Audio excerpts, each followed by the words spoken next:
Hello, my name is Ellen, and for my presentation of learning, I'm going to evaluate a project that I did as a student in sixth grade called the Medieval Festival.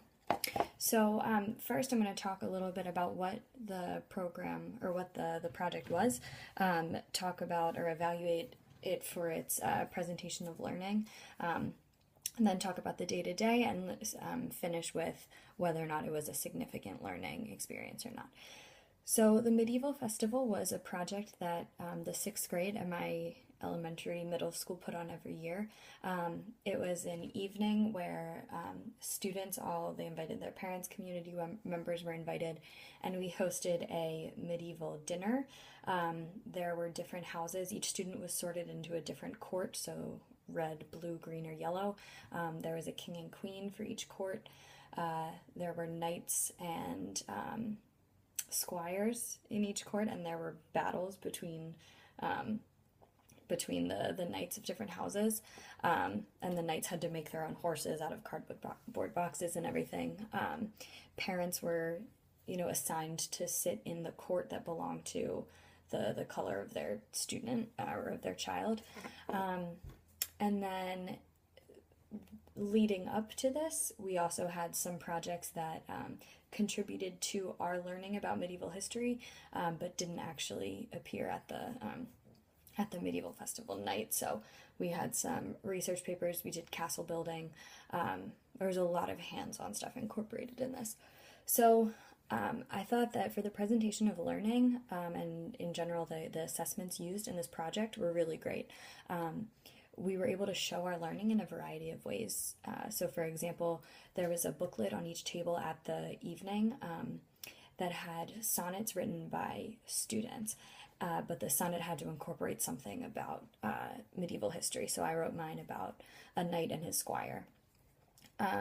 We had an arts component to it. I mean, this is just a little craft that we did that was a centerpiece, but the castle building allowed us to incorporate learning about like the structure of castles and why they were built in certain ways, why they had moats, drawbridges, etc., into a more hands-on project where we spent a whole day painting, taping, gluing, building these castles.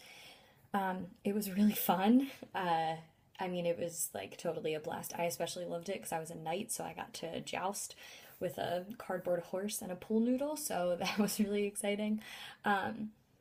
And it felt real and it felt significant because we were inviting our parents to it. We wanted to put on something that was really, really good. And finally, it did incorporate some student input. So although the night in general was kind of the same every year, and there was a specific kind of schedule or like agenda for the evening that was consistent in addition to the projects, there was still areas where students were able to do what they wanted to do. So one of the other projects that we had as a part of this unit was writing a paper.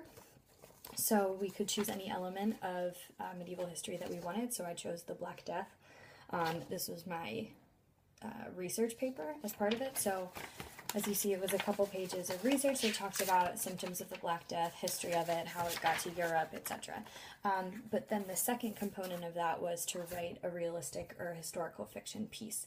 And if you see these highlighted parts, this is where I incorporated factual evidence into this historical fiction. So this was a really kind of unique way of doing a research paper, because although we had the research component that was separate, we also had to then work with that information in a new way, and it really challenged me to stretch my way of thinking about things, because I couldn't just write down the facts like I did in the one paper. I had to actually incorporate it into a story that was interesting to read.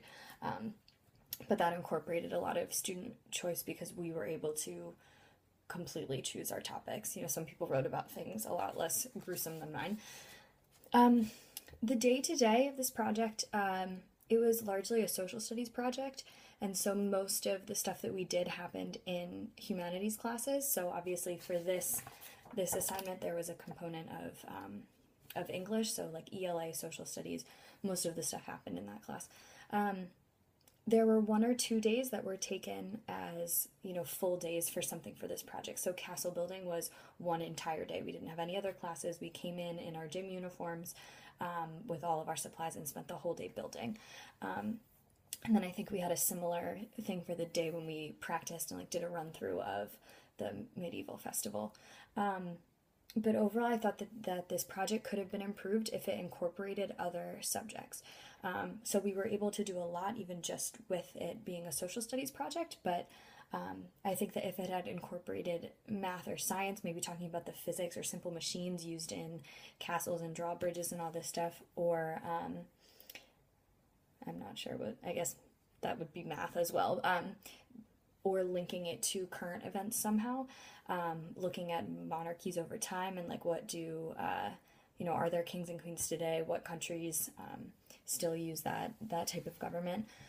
Or talking about religion as a current event. What influence did religion have on, medieval societies, all this stuff. So I think that there were areas where we could have changed up the school day a little bit and not have this project just be set in social studies class. So then the last thing I'm going to talk about, I'm going to rush through this because I don't want to take forever, is the significant learning. And so I use the significant learning triangle that we did in the first unit to kind of evaluate what it met on this. So the things in blue are things that it did well, and the stuff in red are things that it maybe was missing. So overall, it did really well at meeting the kind of requirements or suggestions for significant learning. We created our own knowledge. We had to synthesize information to not just recite it. And the teacher posed tasks that were challenging, but appropriately challenging. And everyone wanted to work hard to do well at them because they were engaged in the project. However, the components that I thought it was maybe missing was mirroring the activities of adults in the field, and having students be fully in charge of the project, because although we were in charge of parts of it, there were still things like the event as a whole was already planned, and so maybe changing it so that students had to generate a schedule for the evening or come up with what they wanted to include in it would have been a way to make it an even more significant learning experience. But I just want to finish kind of with an overall comment about how much it stood out to me. It's been 11 years, I think, since I was in 6th grade, and I still have all of these things. I have the papers I wrote. I haven't kept any of my other papers from elementary school. I have this little thing that I keep in a keepsake box, and a headdress that I made for the event.